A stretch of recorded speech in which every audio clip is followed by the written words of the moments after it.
High আসসালামু আলাইকুম। আরেকটি নতুন ব্লগের সাথে শুরু করতে যাচ্ছি আজকের দিনটা। গত ভিডিওতে দেখেছেন আমার রান্নাবান্না কমপ্লিট করে আমি মাত্র শাওয়ার নিয়ে বের হয়েছিলাম।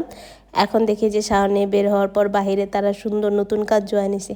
এখন আমার মেজাজ এত খারাপ হয়েছে এই কাজগুলি দেখা, মাত্র শাওয়ার নিছি, সো এখন আবার এইগুলি কাটাবাছা করতে হবে। যাই হোক, যে ভাবনা সেই কাজ। এখানে 4টা মুরগি আনছে। প্রতিদিন আমাকে যে মুরগির মাংস আর কি প্রোটিন রান্না করতে দেখেন, এটা শুধু আমার হাজব্যান্ডের জন্য খাবার। প্রোটিনটা সে শুধু খায় মুরগির বেস্টের যে অংশটা। তো এইখানে হচ্ছে গ্রামে ওইভাবে ঢাকায় পাওয়া যায় কারণ বাজার, সুন্দর বেস্টের অংশ খুব কম কম দামেই পাওয়া যায়। ওখানে মনে করলেন 160 থেকে 170 টাকার মধ্যে পার কেজি বিক্রি করে বেস্টের আর কি, ওটা প্রোটিন মাংস। তো ওইটা যা আর কি, যারা হেলথ আর কি নিজের বডির খেয়াল রাখে বা নিজের শরীরের যত্ন নেয়, তারা ওই ধরনের মাংস খেয়ে থাকে। এখানে দেখা যাচ্ছে মুরগির আর কি বুকের অংশটা এবং হচ্ছে রান দুইটা, এগুলি হচ্ছে সলিড মাংস, এগুলিতে কোনো ফ্যাট নাই, থাকলেও হালকা পাতলা ফ্যাট আছে।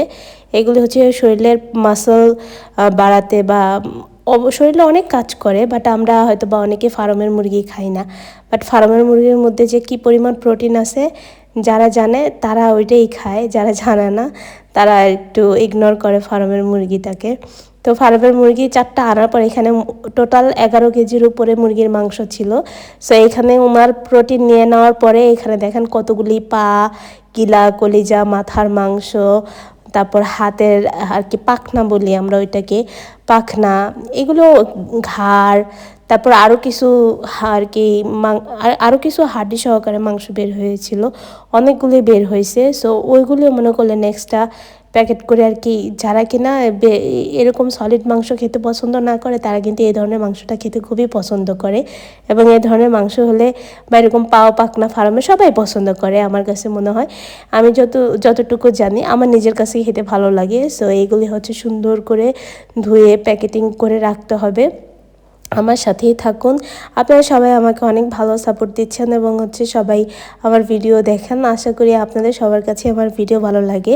যদি ভালো লেগে থাকে অবশ্যই আমার চ্যানেলটি সাবস্ক্রাইব করে দিবেন এবং ফেসবুক পেজে ফলো ব্যাক দিয়ে দিবেন। অ্যান্ড হচ্ছে আমার ভিডিওটি যে দেখতেছেন তাকে অবশ্যই থ্যাংক ইউ। অ্যান্ড হচ্ছে এখানে বেস্টের মাংসগুলি একটু মাপ দেওয়া হবে, কারণ বেশি কম রাখবে না। 250 গ্রাম প্রতি প্যাকেটে, 250 গ্রাম থাকে।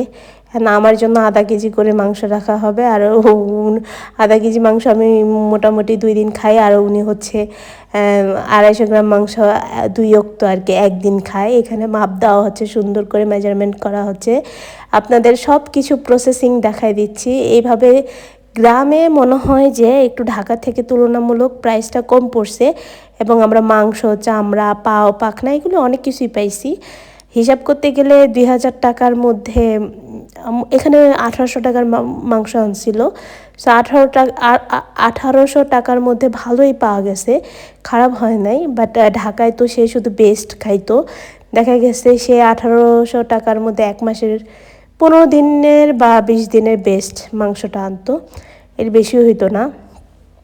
কারণ হচ্ছে এইখানে আমাদের পাশের বাড়ি এক চাচি আসছে, আইসা দেখতেছে কি চলতেছে এখানে। আসলে এখানে কাজকর্ম চলতেছে, তো গ্রামের মানুষ একটু একটু আসে, আইসা খোঁজ খবর নিয়ে যায়, দেখে কি অবস্থা কি। সো এখানে সব প্যাকেটিং হয়ে গেছে। অ্যান্ড হচ্ছে এইগুলি সব ফ্রিজ আপ করা হবে এখন। অ্যান্ড আমি রাত্রের জন্য রাত্রের জন্য তেমন কিছু রান্না করা ছিল না, তো আমি ভাবলাম যে এক ফ্রেশ কিছুটা মাংস রান্না করি, দেখি কেমন হয়। তো এই তো যে ভাবা সেই কাজ, আমি রান্না বসাই দিছি। আশা করি আমার পুরো ভিডিওটা আপনাদের ভালো লাগছে। আপনারা সবাই ভালো থাকবেন, সুস্থ থাকবেন, যে যেখানে থাকেন। নেক্সট ব্লগে আপনাদের সাথে দেখা হবে। আল্লাহ হাফেজ, বাই বাই।